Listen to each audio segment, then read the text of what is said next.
ಯತ್ನಾಳ್ ಉಚ್ಚಾಟನೆ ಬಳಿಕ ವಿಜಯಪುರ ನಗರದಲ್ಲಿ ನಡೀತಾ ಇರುವ ಬಿಜೆಪಿ ಜನಾಕ್ರೋಶ ಯಾತ್ರೆ ಭಾರಿ ಕುತೂಹಲ ಮೂಡಿಸಿದೆ.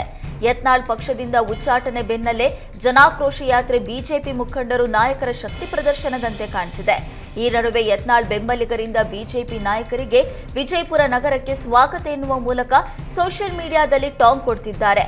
ಯತ್ನಾಳ್ ಆಪ್ತ ರಾಘವ ಅನ್ನಿಗೇರಿ ನಗರ ಶಾಸಕ ಯತ್ನಾಳ್ ಅವರು ಮಾಡಿದ ಅಭಿವೃದ್ಧಿ ಕಾರ್ಯಗಳನ್ನು ನೋಡೋದಕ್ಕೆ ಬಿಜೆಪಿ ನಾಯಕರಿಗೆ ಸ್ವಾಗತ ಅಂತ ಪೋಸ್ಟ್ ಹಾಕುವ ಮೂಲಕ ಸ್ಥಳೀಯ ಬಿಜೆಪಿ ಮುಖಂಡರಿಗೆ ಟಾಂಗ್ ಕೊಟ್ಟಿದ್ದಾರೆ. ಇನ್ನು ಕೆಲ ಯತ್ನಾಳ್ ಬೆಂಬಲಿಗರು ಪಾಲಿಕೆ ಚುನಾವಣೆಯಲ್ಲಿ ಟಿಕೆಟ್ ಸಿಗಲಿಲ್ಲ ಅಂತ ಪಕ್ಷ ಬಿಟ್ಟು ಪಕ್ಷದ ವಿರುದ್ಧ ಚುನಾವಣೆ ಮಾಡಿದ್ರು.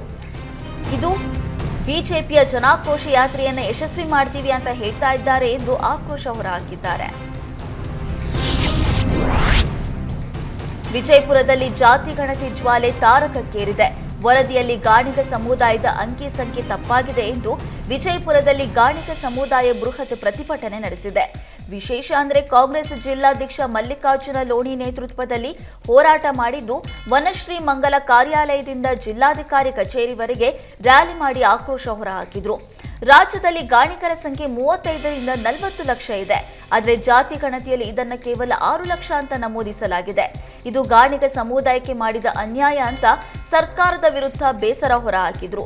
ಸರ್ಕಾರ ಅವಕಾಶ ನೀಡಿದ್ರೆ ಗಾಣಿಗರೇ ಜಾತಿ ಗಣತಿ ಮಾಡಿ ಅಂಕಿಅಂಶ ದಾಖಲೆ ಸಮೇತ ಸಲ್ಲಿಕೆ ಮಾಡ್ತೇವೆ ಎಂದು ಕಾಂಗ್ರೆಸ್ ಜಿಲ್ಲಾಧ್ಯಕ್ಷ ಲೋಣಿ ಹೇಳಿದರು. ದಲಿತ ಪರ ಸಂಘಟನೆಗಳು ದಬ್ಬಾಳಿಕೆ ಚಾಳಿ ಬಿಡಿ ಎಂದಿದ್ದ ಶಾಸಕ ಇಕ್ಬಾಲ್ ಹುಸೇನ್ ವಿರುದ್ಧ ಸಂಘಟನೆಗಳು ಸಿಡಿದೆದ್ದಿವೆ. ದಲಿತ ಸಂಘಟನೆಗಳ ಅಧ್ಯಕ್ಷ ಕೊತ್ತೀಪುರ ಗೋವಿಂದರಾಜು ಬೇಸರ ಹೊರಹಾಕಿದ್ದಾರೆ. ಶಾಸಕರು ಅದ್ದೂರಿಯಾಗಿ ಜಯಂತಿ ಆಚರಿಸಿದ್ರು, ಆದರೆ ದಲಿತ ಸಂಘಟನೆಗಳಿಗೆ ಅಪಮಾನ ಮಾಡಿದ್ದಾರೆ. ದಲಿತ ನಾಯಕರು ಸ್ವಾರ್ಥಕ್ಕಾಗಿ ಸಂಘಟನೆ ಆರೋಪ ಮಾಡಿದ್ದಾರೆ ಅನ್ನೋದು ಸರಿಯಲ್ಲ. ಪರಿಜ್ಞಾನ ಇಲ್ಲದೆ ಹಣದ ಮದದಲ್ಲಿ ಮಾತನಾಡಿದ್ದಾರೆ. ಹಣದಿಂದ ಯಾರನ್ನ ಖರೀದಿ ಮಾಡೋದಕ್ಕೆ ಆಗಲ್ಲ. ಕೂಡಲೇ ಶಾಸಕರು ಕ್ಷಮೆ ಕೇಳಬೇಕು. ಕ್ಷಮೆ ಕೇಳದಿದ್ರೆ ಪೊರಕೆ ಚಳುವಳಿ ಮಾಡ್ತೀವಿ, ಎಸ್ಪಿಗೆ ದೂರು ನೀಡ್ತೀವಿ ಅಂತ ಎಚ್ಚರಿಕೆ ನೀಡಿದ್ರು.